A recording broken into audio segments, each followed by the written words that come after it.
오늘의 주요 뉴스입니다. 검찰이 대장동 일당에 대한 공소장에 이재명 당시 성남시장이 대장동 수익을 나누겠다는 약속을 정진상으로부터 보고받고 이를 승인한 것으로 적시했습니다. 이재명 더불어민주당 대표는 당원에게 보낸 설 인사에서 야당 탄압에 결연히 맞서겠다고 밝혔습니다. 어제 윤석열 대통령에게 사과한 나경원 전 의원이 당대표 출마를 놓고 막판 고심을 거듭하고 있습니다. 오늘 새벽 순방을 마치고 귀국한 윤석열 대통령은 별다른 반응을 보이지 않았고 대통령실 관계자는 기존 입장에서 변화가 없다고 밝혔습니다.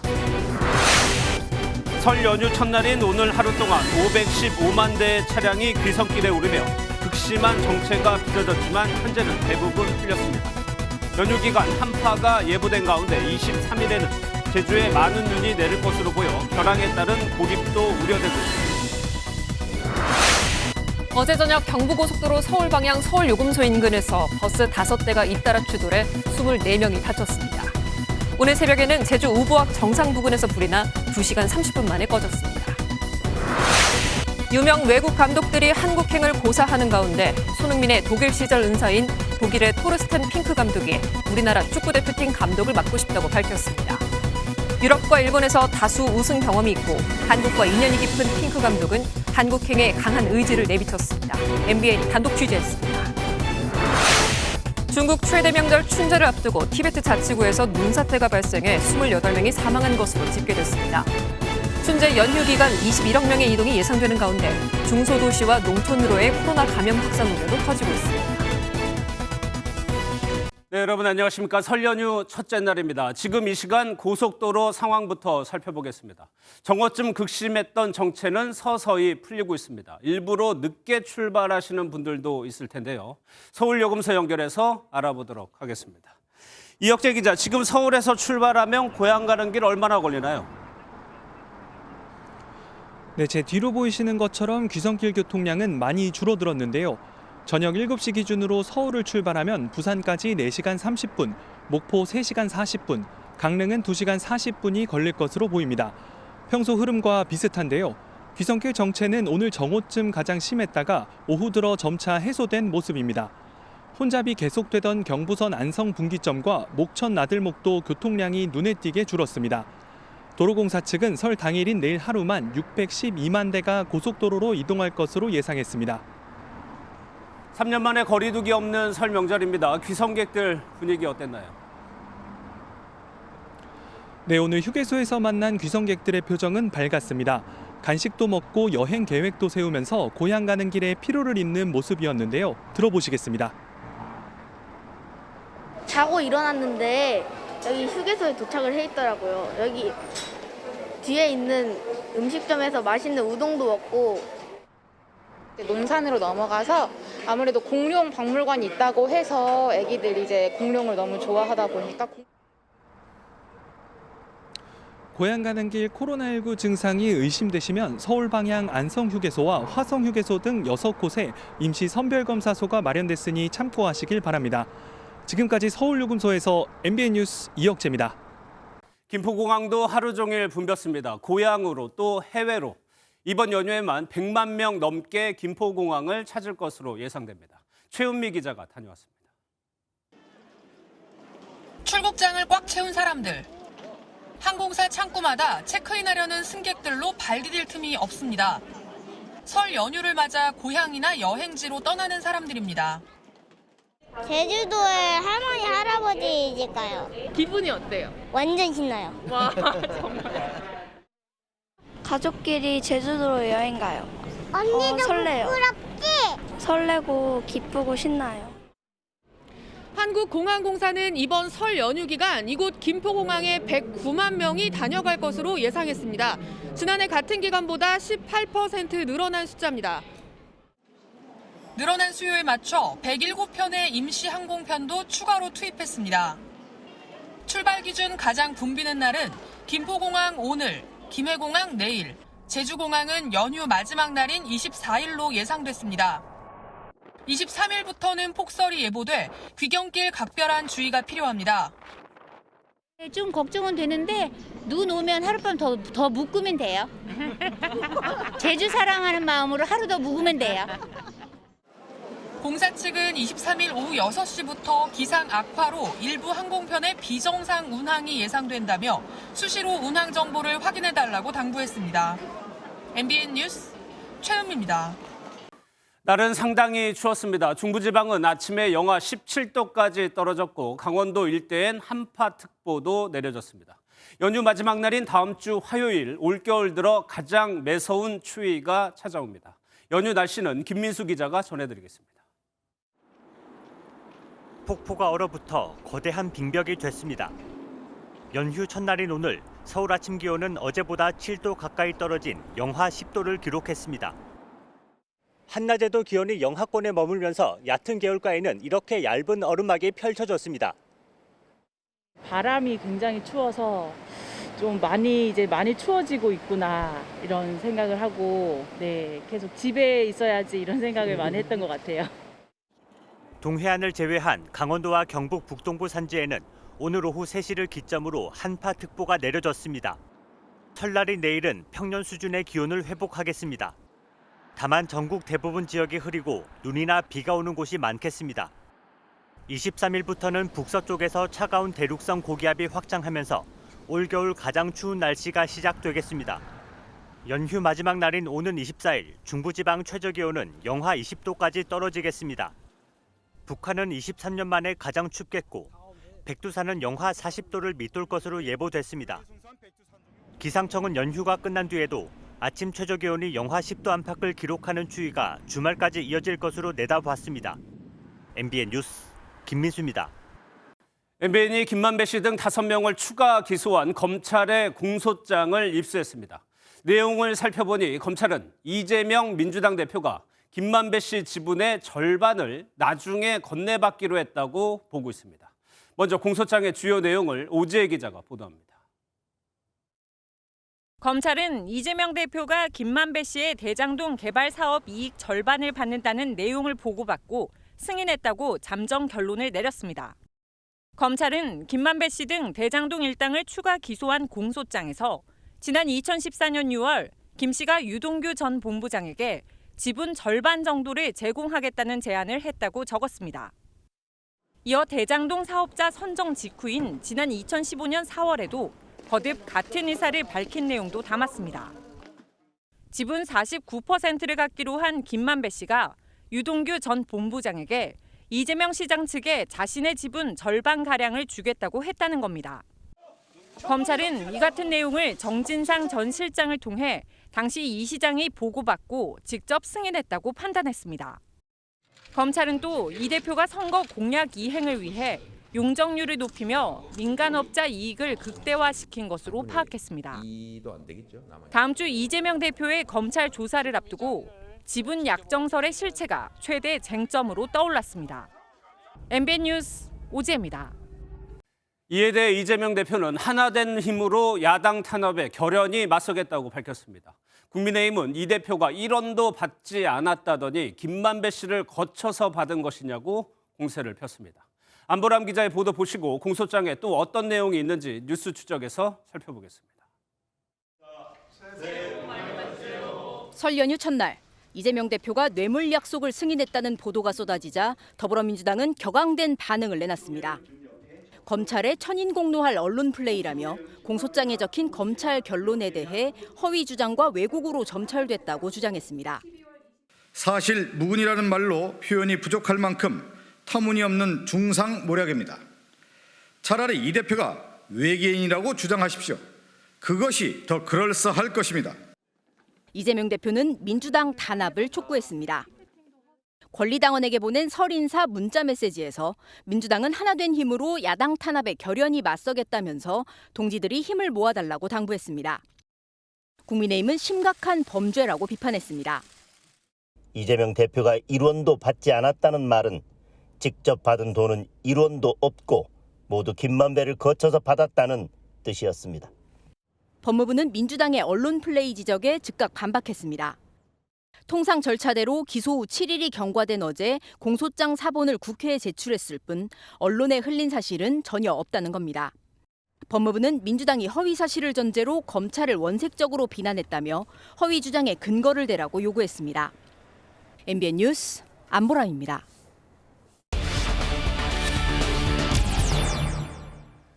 네, 사회부 법조팀의 길기범 기자 나와 있습니다. 어서 오세요. 공소장 내용부터 더 살펴보도록 하겠습니다.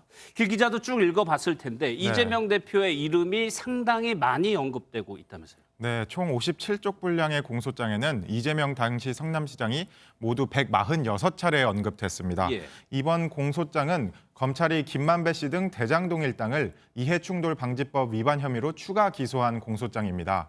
저희도 살펴봤는데 공소장에는 대장동 사업 진행 과정이 모두 적시돼 있었는데요. 이 대표에게 보고했다는 표현은 30여 차례, 이 대표가 지시했다와 승인했다의 표현은 각각 10번 이상 등장합니다.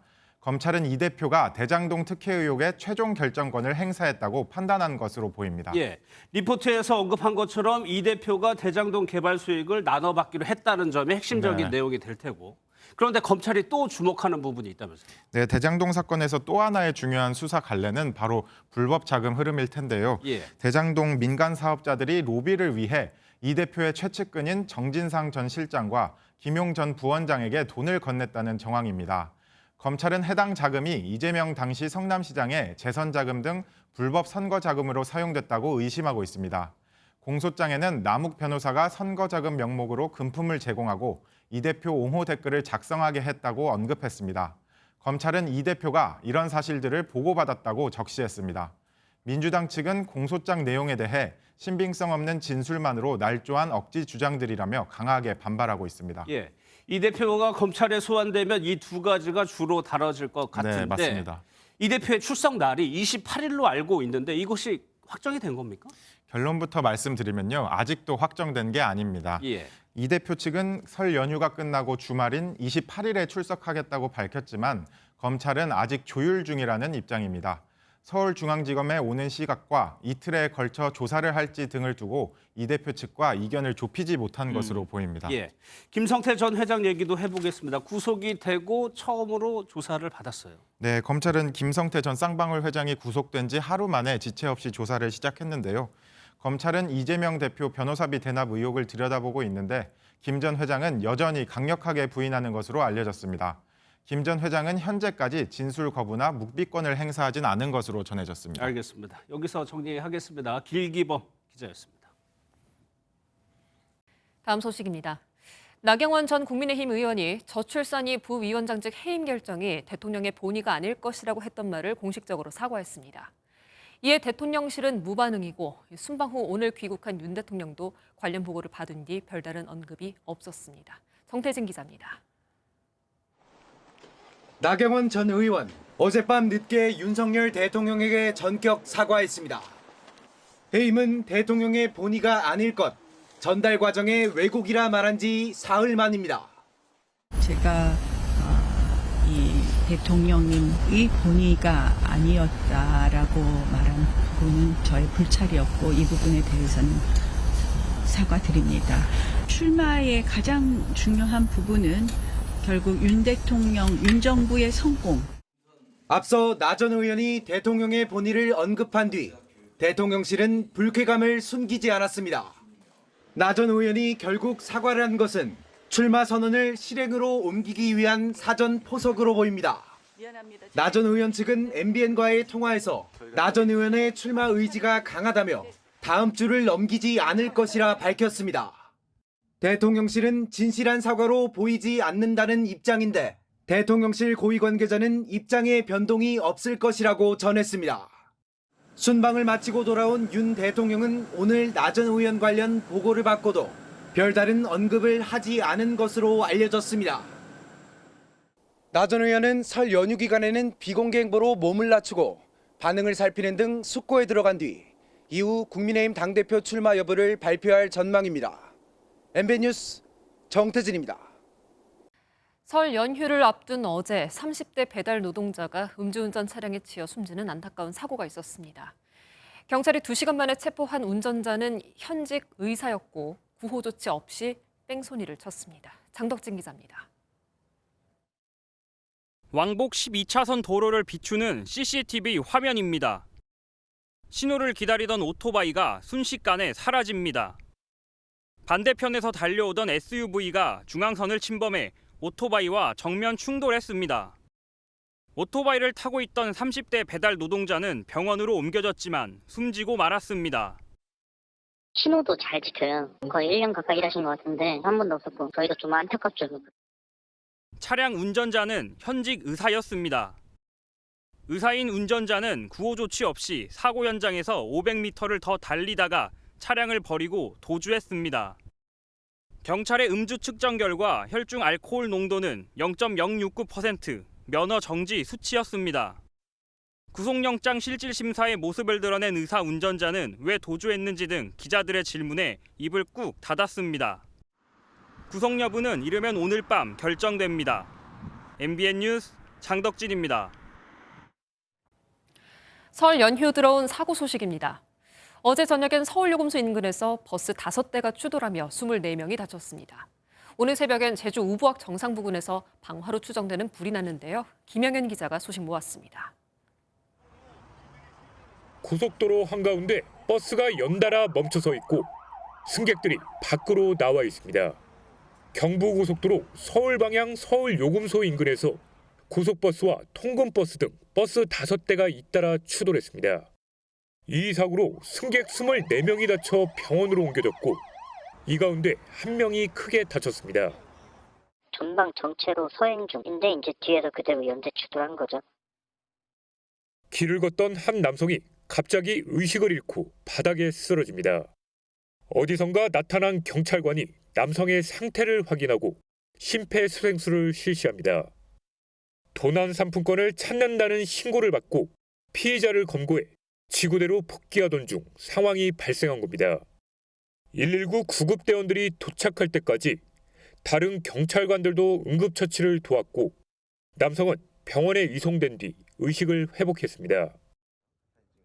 소방대원들이 능선을 따라 타오르는 불길에 물을 뿌립니다. 제주 서귀포시 색달동에 있는 우부학 정상 부근에서 불이 나 2시간 30분 만에 꺼졌습니다. 경찰은 화재 현장 인근에서 불에 탄 차량이 발견돼 방화 가능성 여부를 수사하고 있습니다. MBN 뉴스 김영현입니다. 가상현실 세계인 메타버스가 군사훈련에까지 확장되고 있습니다. 이른바 밀리터리 메타버스. 이를 가지고 우리 K방산이 새로운 수출 시장을 개척하고 있습니다. 세계로 뻗어나가는 K방산의 현재와 미래를 짚어보는 두 번째 순서, 권영범 기자가 보도합니다. 네, 출발하겠습니다. 눈앞에 산과 논밭이 펼쳐지고 헬기가 기울어지자 뒷자리 탑승자들의 몸도 한쪽으로 쏠립니다. 실제로 헬기에 탑승한 것 같지만 메타버스 기술로 구현한 가상현실입니다. 실제 조종 상황을 가상현실로 구현하는 수리온 헬기 훈련 장치입니다. 장비를 착용하고 제가 직접 체험해 보겠습니다. VR과 메타버스 기술을 훈련 체계에 접목시킨 밀리터리 메타버스의 가장 큰 장점은 시간과 공간의 제약을 받지 않는다는 겁니다. 태국, 이라크, 필리핀 등 5개 국가에 완제기와 함께 패키지로 수출됐고 최근 폴란드와 계약을 체결하며 신시장을 개척하고 있습니다.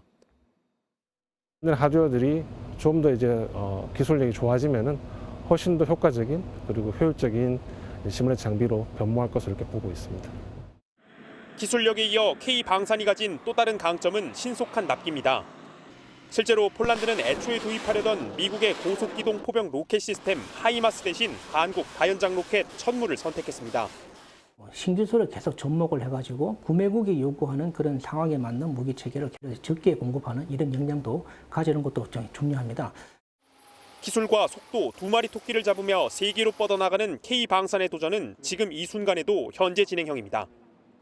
MBN 뉴스 권용범입니다. 극심한 생활고를 견디다 못해 극단적인 선택을 하는 일이 매번 벌어지고 있습니다. 이런 비극을 되풀이하지 않기 위해서는 우선 이들이 보내는 위기 신호를 찾아내고 알아채야 합니다. MBN 취재진이 위기 가정을 찾는 복지 순찰대와 동행해봤습니다. 먼저 신혜진 기자입니다. 송파와 신촌 등에서 일어난 위기 가정의 비극을 막기 위해 복지 순찰대가 가동되고 있습니다. 제가 직접 동행해봤습니다. 오래된 집들이 모여있는 서울 서대문구의 한 주택가. 통장, 반장이 한조인 복지순찰대와 함께 둘러봤습니다. 이런데 어르신들 올라가려면 죽음이죠. 너무 경사지네요. 했는데 안 나오죠. 지금 뭐가 쌓여 있는 거예요? 지금 국민연금, 고지서 이 정도면은 수도요금, 전기요금 다 있어요. 여기 수도요금 청구서 이거 계속 지금. 서대문구청의 위임을 받아 활동하는 복지순찰대는 쌓인 체납 요금서 등 위기 징후를 포착해 동주민센터에 알리는 임무를 맡고 있습니다. 폐가처럼 보이는 한 주택. 마을 통장과 주택공사 직원이 연락을 달라며 남긴 메모들이 덩그러니 대문에 붙어 있습니다. 내가 여기 살고 건강하다면 이걸 띄어서 갖고 갔겠죠. 근데 이렇게 됐다는 거는 지금 여기에 안 싸시거나 아니면 연락이 안 되거나. 동행 취재를 한 지 1시간도 안 돼 거주인이 없는 집들이 여러 채 발견됐습니다. 보건복지부 조사에 따르면 고위험군으로 분류된 20만여 명 가운데 1,100여 명은 주민등록상 주소지에 살지 않았고 전화도 받지 않는 것으로 나타났습니다. 정부는 우선 한국전력과 도시가스공사가 전기료와 가스비를 내지 않는 체납 가구 정보를 구청에 알려 위기 가정을 찾아내는 방안을 고민하고 있습니다. 스스로 대안을 마련하는 자치구도 있습니다.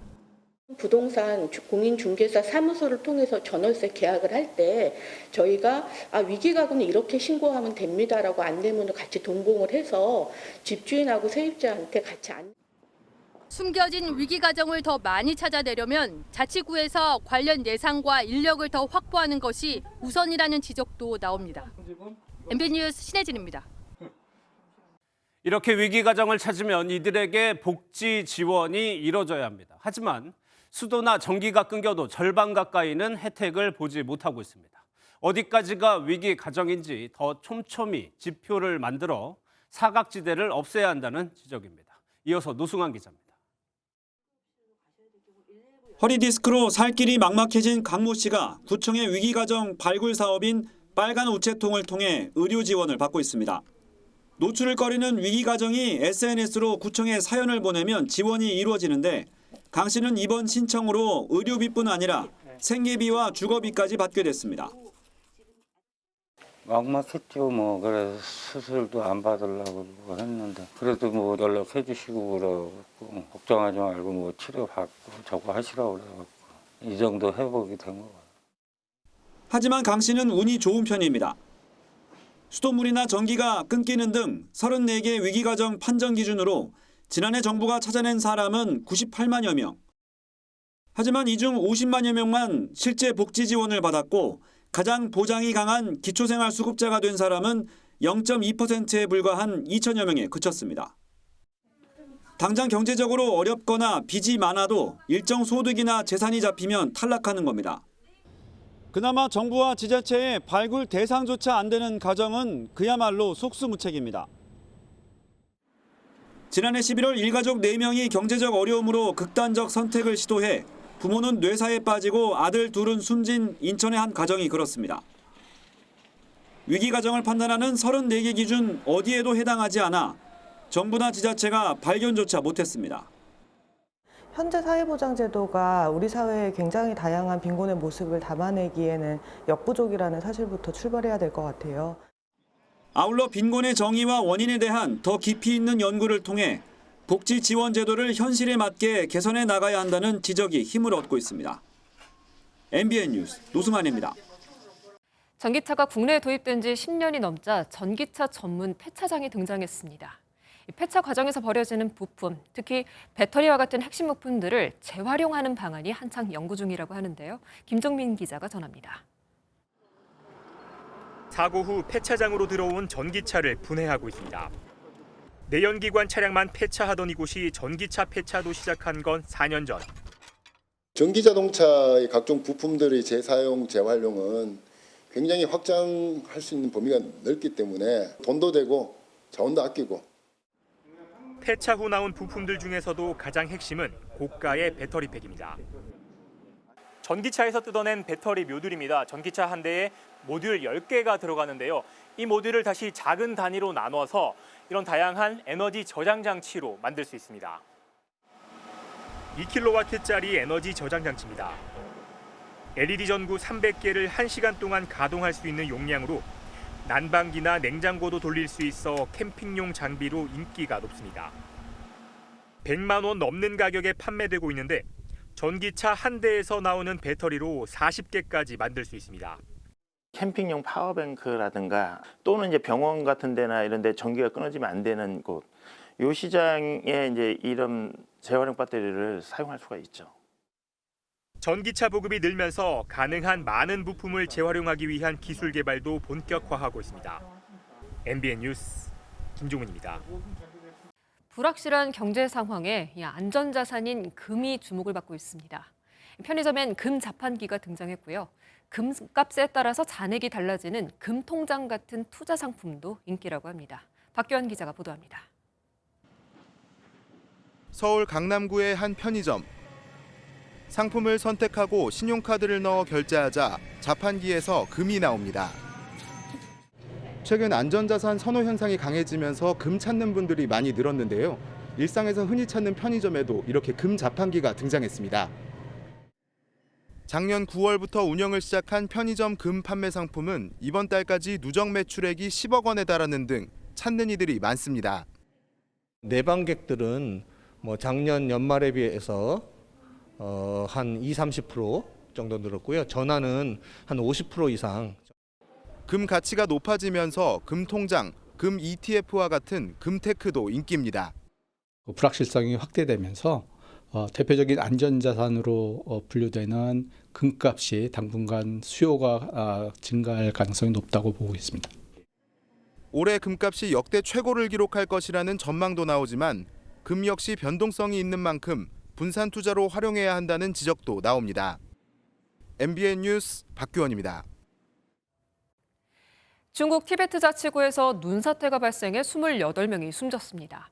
그리고 코로나가 대유행하고 있는 중에 최대 명절 춘제 기간 동안 21억 명의 인구가 이동할 것으로 예상되면서 감염 확산 우려도 나오고 있는데요. 송주영 기자가 전합니다. 흰눈에 푹 파묻혀 형체를 알 수 없는 차들. 매서운 눈발 속에 소방대원들의 수색 손길이 분주합니다. 지난 17일 티베트 자치구의 한 터널 앞에 3m가량의 눈이 쌓여 지나던 차량이 갇혔습니다. 모두 28명이 숨진 이번 눈사태는 중국 최대 명절 춘제를 앞두고 생긴 참극입니다. 춘제 이후 코로나 감염 확산 우려도 큽니다. 중국 교통운수부가 예측한 춘제 기간 이동 인구는 21억 명인 가운데 최근 2주 동안 기차, 비행기, 배편 등을 이용한 승객들만 5억 2천여 명에 달합니다. 春运启动以来，返乡和旅游人员较多，经琼州海峡进出海南岛的车客流量攀升。我们牢记总书记嘱托，继续抓紧、抓实、抓细。 교류가 많을수록 의료시설이 취약하고 기저질환자가 많은 농촌 등의 위험성이 큽니다. 受鼓舞，信心十足。我们医护人员现在都会下沉到湾组，每天对高龄老人、患有基础性疾病的群众送医送药，及时保障。 바짝 긴장한 중국 당국은 연일 코로나 감염 예방을 위한 주의사항을 발표하고 있습니다. MBN 뉴스 송주영입니다.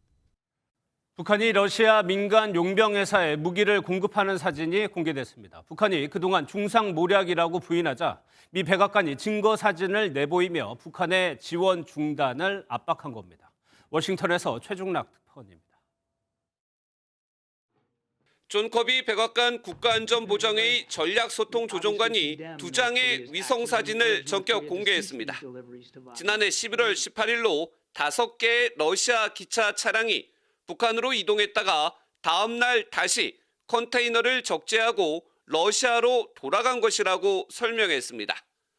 북한이 러시아의 우크라이나 전쟁을 돕는 민간 용병 회사인 와그너 그룹에 무기를 공급했다는 증거라는 겁니다.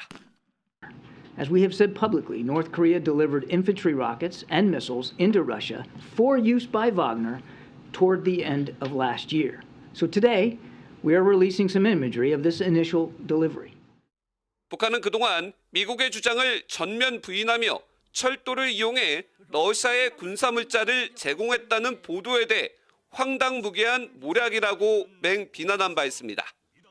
결국 북한이 부인하자 백악관이 증거 사진을 공개하며 와그너 그룹을 국제 범죄 조직으로 지정하는 등 즉각 지원 중단을 압박하고 나선 것으로 풀이됩니다. These actions recognize the transcontinental threat that Wagner poses, including through its ongoing pattern of serious criminal activity. 특히 백악관은 유엔 안보리에도 관련 정보를 공유하며 다음 주 추가로 대북 제재를 부과한다는 계획입니다. 오스틴 국방장관도 이달 말 한국을 방문해 확고한 방위 공약과 한반도 비핵화에 대한 의지도 강조할 것으로 예상됩니다. 워싱턴에서 MBN 뉴스 최중락입니다. 설 연휴 동안 가족들과 어디를 갈까 고민하시는 분들께 도움드릴 기사입니다. 개묘년 검은 토끼의 해와 딱 어울리는 토끼 관련 전시들을 모아봤는데요. 김문영 기자가 소개합니다. 검은 토끼의 해 개묘년을 맞아 우리 문화유산 속 선조들의 토끼를 향한 다양한 시선을 살펴볼 수 있는 전시가 이어지고 있습니다.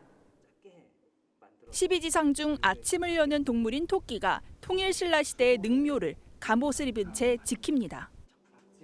고려시대에 앙증맞은 3마리 토끼도 숨겼던 힘을 드러내듯이 향로를 바칩니다. 토끼는 달에서 방아를 찧으며 불사약을 찢는다는 이야기가 전해지고 있는데요. 이러한 점을 통해서 무병과 장수를 의미하는 상서로운 동물로도 인식이 되었습니다. 새끼를 많이 낳고 지능이 높은 토끼는 판소리 소설 토끼전에서는 물론 다수의 판화에서도 다복과 지혜의 상징으로 그려졌습니다. 조선시대 서민들 또한 희망의 메시지를 담기 위해 민화 속에 토끼를 등장시켰습니다. 토끼 삼굴이라 해가지고 굴을 3개를 뚫어 놓거든요. 지혜롭게 자기가 생존하기 위해서 저는 보석 분말로 그려서 그거를 재해석해서 현대인을 먹이사슬 아래에 있어 성대가 퇴화된 토끼로 묘사한 작품도 탄생해 소개되고 있습니다. 토끼의 탈을 현대인에게 씌우고 현대인들이 어떤 일탈을 시작하는 그런 것들을 그림에 표현을 하고 있습니다.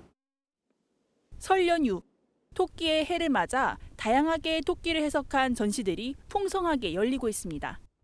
MBN 뉴스 김문영입니다. 전 세계 저명한 기업인과 정치인들이 참석하는 다보스 포럼이 열렸습니다. 올해 핵심 과제는 단연 기후위기 대응이었습니다. 하지만 이 자리에 미중 정상은 없었고 기후위기란 목소리만 있을 뿐 해결 방안 협력은 뒷전이었다고 합니다. 서영수 기자입니다. 반고흐의 명작 해바라기에 토마토 수프가 뿌려지고 모네와 클림트의 그림도 봉변을 당합니다. 명화가 훼손되는 것만큼 기후위기로 지구가 파괴되고 있다는 걸 보여주려는 기습 시위입니다. 기후위기의 심각성이 커지면서 국제사회는 지난해 사상 처음으로 기후변화에 따른 손실과 피해 보상기금을 조성하는 데 합의했습니다. The first ever dedicated fund for loss and damage, a fund that has been so long in the making. 하지만 어느 나라가 얼마를 부담해야 하는지를 결정해야 하는 더 어려운 과제가 남은 상황. Greenhouse gas emissions are at record levels and growing. Without further action, and the consequences, as we all know, would be devastating. 그런데 미중 정상이 모두 불참한 가운데 위기 극복을 위한 구체적인 협력 방안도 뒷전으로 밀렸다는 평가입니다. Right now in Davos, where basically the people who are mostly fueling the destruction of the planet, the people who are at the very core of the climate crisis, the people who are investing in fossil fuels, etc., etc. 현 추세대로라면 지구온도 상승을 1.5도로 제한하기로 한 파리 협정이 지켜지기 어려워 보입니다. MBN 뉴스 서영수입니다. 주택 약 60채를 태우고 63명의 이재민을 낸 서울 강남구 구룡마을 화재 원인은 이르면 3주 뒤에 나올 것으로 보입니다. 어제에 이어 이틀째 사고 현장을 감식한 소방당국은 방화 등 모든 가능성을 열어두고 원인 파악에 주력하고 있다고 밝혔습니다. 즐거운 설 연휴 보내고 계신가요?